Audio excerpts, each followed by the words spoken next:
Olá, meus amiguinhos, tudo bem com vocês? Eu espero do fundo do meu coração que sim. Hoje iremos iniciar os nossos estudos sobre Aristóteles, um dos discípulos de Platão, um dos filósofos mais estudados ao longo de todos os tempos. Tudo bem? Então, o pensamento aristotélico tem grande impacto lá na Grécia Antiga, durante o período helenístico, que é o período posterior ali aos gregos, vocês veem essa parte em história. Tanto o primeiro quanto o terceiro ano estão vendo isso em história.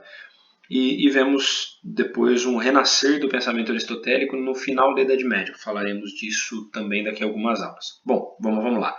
A frase abaixo aí é do Aristóteles, né? Eu acho que fica a dica. Às vezes não é tão fácil estudar, mas o resultado é sempre positivo. Dados básicos do Aristóteles. Ele nasceu em Estagira, então por isso é chamado de O Estagira, provavelmente em 384 a.C., e morreu em Atenas já em 322. Então, quer dizer, uns 60 anos aí, né, de existência, entre o 384 e o 322, e aproximadamente, a gente não tem exatidão das datas de nascimento e morte, então, né, uma vida não tão longeva, assim como todo Platão, que teria vivido 80 anos, mas para os padrões gregos da antiguidade foi bem. Foi discípulo do Platão, aprendeu muito com o Platão e, por sua vez, foi mestre, e não no sentido só filosófico, ele foi preceptor do Alexandre o Grande da Macedônia, quando o pai dele, Filipe II da Macedônia, conquista a Grécia, solicita o homem mais sábio de toda a Grécia, os atenienses xenofóbicos que só mandam Aristóteles, né? Fala, pô, esse cara é estrangeiro mesmo, né? Vai ele. Mas acaba que o resultado é obviamente tremendo, porque o Alexandre vai ser muito bem educado a partir dos princípios gregos e vai levar isso para frente, né? Então isso tem uma baita relação com aquela lógica do pensamento helenista, né? Uma mistura, a fusão dos elementos gregos com os orientais. O Alexandre leva a cultura grega adiante. O Aristóteles é o fundador do Liceu, né, um centro educacional, digamos assim, e é também criador do método peripatético. O que significa peripatético? São caras que filosofam andando. Enquanto vão andando, eles vão discorrendo, discutindo. Nós não temos a coordenação motora necessária para isso, então, por favor, deixem quieto, não vai tentar, porque você vai bater o dedinho, vai cair, vai se machucar, a culpa vai ser minha, ou no caso do Aristóteles, e nenhum de nós gostaríamos de ser culpados por isso. Bom, é importante lembrar que, apesar de discípulo do Platão, há uma discordância bastante grande no sentido da epistemologia, da teoria do conhecimento, mas nós já vamos chegar nisso daqui a pouco. E, obviamente, a obra do Aristóteles gigantesca e muito importante. Galera, para começar, eu vou começar com uma pinturinha aqui do Rafael Sanzio. Então, eu já talvez tenha falado dela para vocês, é muito provável que tenha falado. Pinturinha no sentido figurado, uma baita de uma pintura, denominada A Escola de Atenas. Então aqui no centro, eu estou circulando com o mouse e não estou falando, né? Mas aqui no centro da pintura nós temos Platão e Aristóteles. Notem que aqui a gente já tem a explicação fundamental da divergência entre ambos. Platão aponta para cima, Aristóteles para baixo. Platão apontando para o mundo das ideias. E o Aristóteles falando que é nada, Platão é aqui, mano, no mundo sensível. Ambos carregam livros em suas mãos. O livro do Aristóteles é o Ética a Nicômaco. Nós vamos falar dele daqui a pouco. Nós vamos falar de ética daqui a pouco e entender que a filosofia aristotélica ela é mais mundana, mais ligada ao mundo do que a platônica, que é mais metafísica. Tudo bem? Mas elas se encontram também, existem pontos de convergência entre elas. Bom, a primeira questão, então, a metafísica. O que seria metafísica? Aquilo que está além da física. E para o Aristóteles ela não precisa chamar metafísica, ele chama ela de filosofia primeira. Bom, vamos lá. O Platão já falou disso, né? Daquilo que está além da física. O Aristóteles vai concordar discordando. Então, para ele vai falar, não, beleza, o meu mestre tem razão quando ele fala que as coisas aqui no nosso mundo sensível são cópias imperfeitas de alguma coisa. Mas ele não tem tanta razão. Por quê? Quando eu olho para alguma coisa, eu estou aqui gravando essa aula para vocês e tem em minhas mãos, estava aqui na minha frente e peguei agora uma pazinha, uma miniatura de pazinha de lixo. Meu filho tem uns brinquedinhos bem peculiares. Um deles é uma pazinha de lixo. Quando eu olho para essa pazinha que está aqui na minha mão, depois eu mando uma foto dela, eu percebo como as coisas estão e não necessariamente como elas são. É isso que o Aristóteles discorda aí do Platão. Platão fala, quando eu olho essa pazinha, eu estou vendo uma cópia da ideia de pá. O nosso amigo Aristóteles não, ele está falando, peraí, eu estou vendo como elas estão. mas eu não estou enxergando a essência dela. A partir da metafísica, daquilo que está além da física, eu consigo compreender como as coisas são, o que as coisas são, aí eu consigo compreendê-las de verdade. É como se eu atingisse o mundo das ideias. Mas obviamente que isso é um conceito do Platão, aí eu estou falando do Aristóteles, o rolê é outro. Tudo bem? Como que eu compreendo as coisas? A partir de princípios que são muito práticos e que são muito lógicos. Quais são os 3 princípios para Aristóteles? Princípio da identidade, da não contradição e do terceiro excluído. Bom, o que é o princípio da identidade? Uma proposição é sempre igual a ela. Uma pazinha é uma pazinha e ponto. Tá? Essa pazinha que está na minha mão, ela não pode ser e não ser ao mesmo tempo. Isso não pode ser falso e verdadeiro ao mesmo tempo. Eu não posso, a partir de uma afirmação, contradizê-la. Eu não posso contradizer a mesma afirmação. Então, eu parto do princípio, eu identifico o que uma coisa é, então isso é o princípio da identidade. Daí eu vou partir para o princípio da não contradição, de entender que nada pode ser verdadeiro e falso ao mesmo tempo. E por fim, entender que ou é ou não é e acabou. Não tem uma terceira opção. Esse é o princípio do terceiro excluído. Então eu entendo como as coisas estão, né? Ao olhar para elas, eu vejo como elas estão, mas não entendi exatamente o que elas são. A partir desses 3 princípios eu começo a entender o que elas são de fato. Beleza? Mas não acaba aí não. Eu preciso passar pela teoria das 4 causas. Para todas as coisas que existem, existe uma causa material, eficiente, formal e final. A causa eficiente também é chamada de causa motora. Tá? Agora eu vou pular esse slide, eu sei que é pouco tempo nele, mas que no próximo estão apresentadas todas as causas e bem bonitinho, mais explicadinho. Bom, vamos lá. Causa material. Aquilo que a coisa é feita. Eu usei como exemplo, notem aqui em cima, como exemplo uma escultura, mas eu vou falando tanto da escultura quanto da pazinha que está aqui em minhas mãos. Então, a coisa, né, ela é feita de alguma coisa, né? Aqui, o objeto, a escultura ou a pazinha, elas são feitas de alguma coisa. A escultura pode ser, por exemplo, de mármore, a minha pazinha é de plástico e madeira. A causa eficiente é aquilo que dá origem à coisa feita, ou o projeto do escultor, o próprio escultor. Então,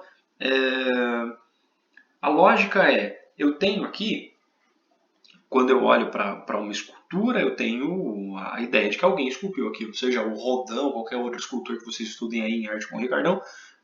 A ideia obviamente, entender que alguém fez aquilo. Alguém fez essa pazinha, eu não sei quem fez, eu não estou procurando nela aqui, enrolando para tentar achar, mas não tem a marca. Tá? Então, dizer, alguma empresa, alguém fez essa pazinha. Ok. Causa formal refere-se à forma. Tá? Então, a forma que a coisa adquire, no caso da escultura, a causa formal dela, o que ela tende a ser, é uma escultura. A pazinha tende a ser uma pazinha. Agora, elas servem para alguma coisa, certo? Então, essa é a causa final. Para que ela foi feita? No caso da escultura, um enfeite, uma homenagem. No caso da pazinha, um brinquedo. É nitidamente um brinquedo que vai fazer com que meu filho tenha apreço por trabalhos domésticos, assim esperamos. Por enquanto, serve só para brincar e bater no cachorro mesmo. Bom, enfim, quando Aristóteles dá essa explicação, olhando os princípios e sobretudo as causas, ele consegue mostrar para a gente que as coisas existem aqui no mundo, para o mundo, e por isso uma explicação mundana e funcional para todas as coisas. Tudo bem? Explicação mundana e funcional. As coisas existem porque elas têm uma matéria, porque elas têm uma forma, porque alguém as fez para algum motivo. Ok? Isso é um contraponto bastante interessante ao mundo das ideias do Platão. O Platão fala, não, aqui é uma cópia, uma cópia, uma cópia. Não, não é a cópia, as coisas são alguma coisa. Mas eu preciso olhá-las com mais carinho para entender o que elas são. Beleza? Eu coloquei ali uma perguntinha. Quais são as 4 causas da sua profissão? Do que ela é feita? Quem a fez? O que isso tende a ser? A sua profissão tende a ser o quê? Para que ela serve? E, pô, professor, peraí, profissão? Nós estamos no ensino médio, mano. Mas eu sei disso, mas obviamente que é importante que vocês pensem que vocês escolheram profissões e que elas têm uma função no mundo. Todos têm uma função social. Isso é importante de se refletir. Beleza? Agora vamos lá. Aprofundando ainda mais o Aristóteles, ele vai falar da distinção, da diferença entre forma e matéria. Então, forma, o princípio inteligível, ou seja, aquilo que eu consigo compreender, entender, aquilo que eu vejo. Se eu olho para a escultura, por exemplo, eu estou vendo uma escultura e ponto, né? Eu entendo essa escultura. Agora, essa escultura não foi feita de alguma coisa? Foi, obviamente. Ela foi feita de madeira, ela pode ter sido feita de de pedras, de mármore, de aço, de bronze, de, sei lá, de qualquer coisa. Eu posso esculpir coisas em qualquer coisa. Tá? Então, eu tenho um material que dá origem a alguma coisa.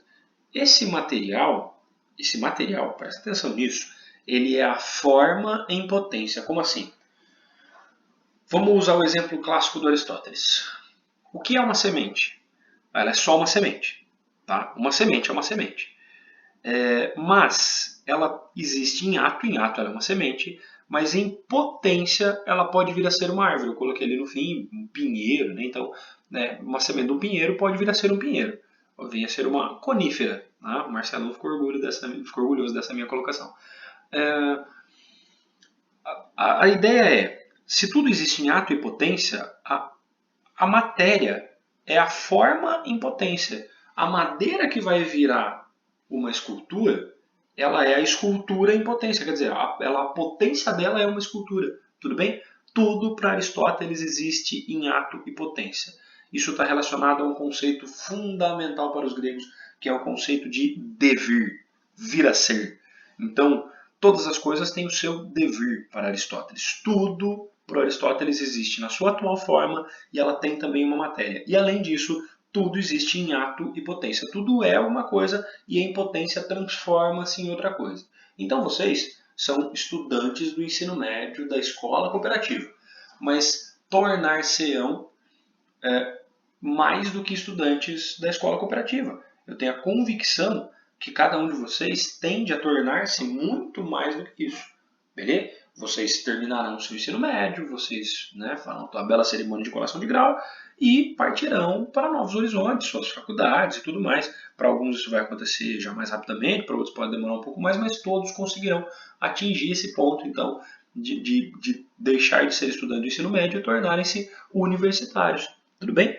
Essa é a lógica do ato e potência. Bom, assim sendo, tudo está num constante processo de movimento. Se a gente voltar lá nos pré-socráticos, o Heráclito é um cara que explica isso muito bem. Tudo bem? Mas para Aristóteles, todas as coisas estão em movimento, porque elas existem em ato e elas estão em potência. Então, o meu cachorro em ato é o meu cachorro, em potência ele é o cara que vai latir daqui a pouco e atrapalhar a gravação dessa ou de alguma próxima aula. Porque eu tenho convicção que ele vai fazer isso. Tá? Porque ele é assim. Se ele não fizer, ok, ponto pro Chaves, ele ganha mais ração hoje. Tudo existe em ato e potência. Eu estou brincando, obviamente, com o exemplo do cachorro, mas todas as coisas existem em ato e potência. Tudo está numa constante mutação. Eu vou mudar o lugar das coisas, a qualidade das coisas, a substância, ou seja, aquilo passa por uma transformação, os objetos, as coisas passam por transformações. Então há incessantes transformações. Tudo bem? Vocês concordam comigo? Então, se tudo está em um constante movimento,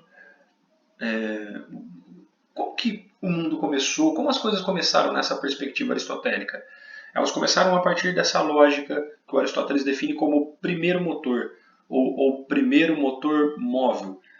O Aristóteles vai dizer o seguinte, cara, as coisas estão todas paradas até que alguém bote elas em movimento, até que alguém, alguma coisa, faça com que o ato e potência, com que o ato torne-se potência, com que ele se potencialize, se torne uma nova coisa, que volta a ser ato. Tá? Então vamos voltar lá para o exemplo da semente. A semente, em potência, é uma árvore. Em ato ela é só uma semente, em potência ela é uma árvore. Depois ela virou árvore, beleza.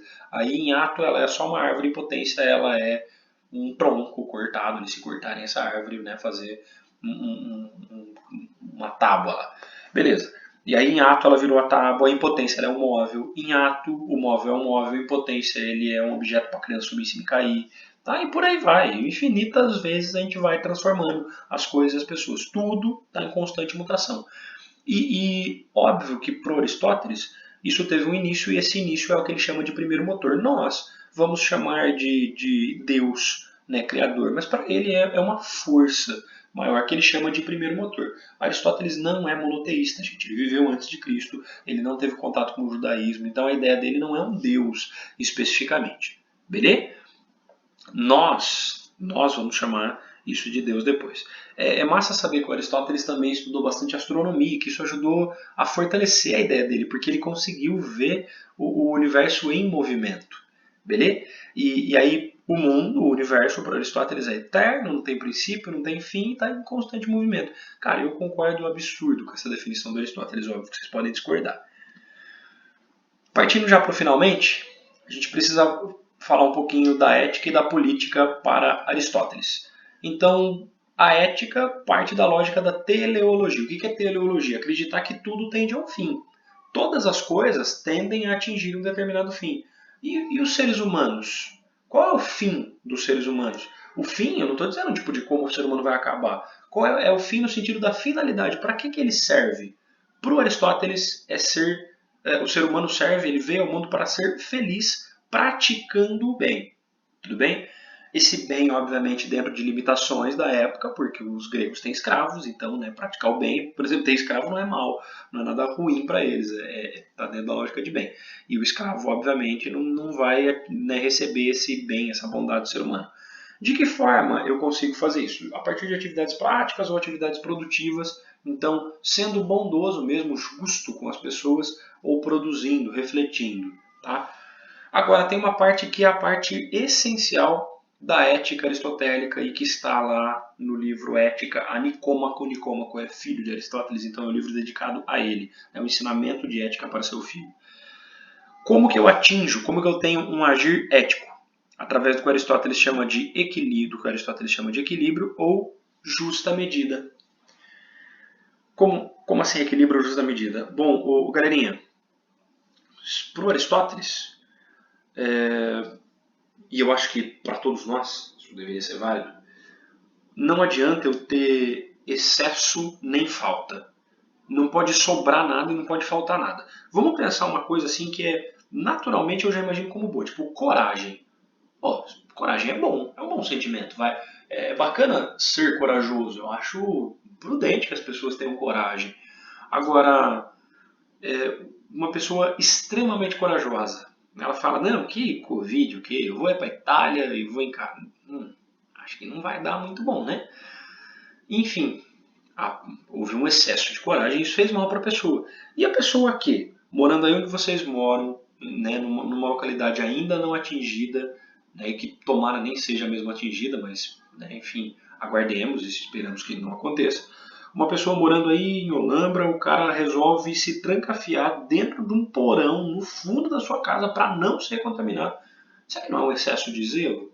Eu não estou dizendo para sair correndo de casa, beleza, o professor falou que acabou a quarentena. Óbvio que não, tem que continuar em casa, tem que continuar com esse isolamento social. Mas, convenhamos, gente, sem dormir dentro da casinha do cachorro, né? Não tem a necessidade de tanto isolamento social assim. É necessário o equilíbrio, ou o que Aristóteles chama de justa medida. Tá? Ações justas, equilibradas, que nos levem, né, cada vez mais a um agir melhor, justo, ético. Essa é a ética para Aristóteles. Beleza? Tudo bem? Espero que tenham compreendido. E aí, por fim, só faltou falar da política. Eu vou até pular esse slide, porque, né, as definições legais da política estão aqui, nesse. Aristóteles acredita que existem 3 formas de governo e que existem suas distorções. As 3 formas de governo são monarquia, quando um só governa, aristocracia, quando um grupo governa, e a democracia, o governo do demos, de todos, né, do povo. Essas são as formas puras.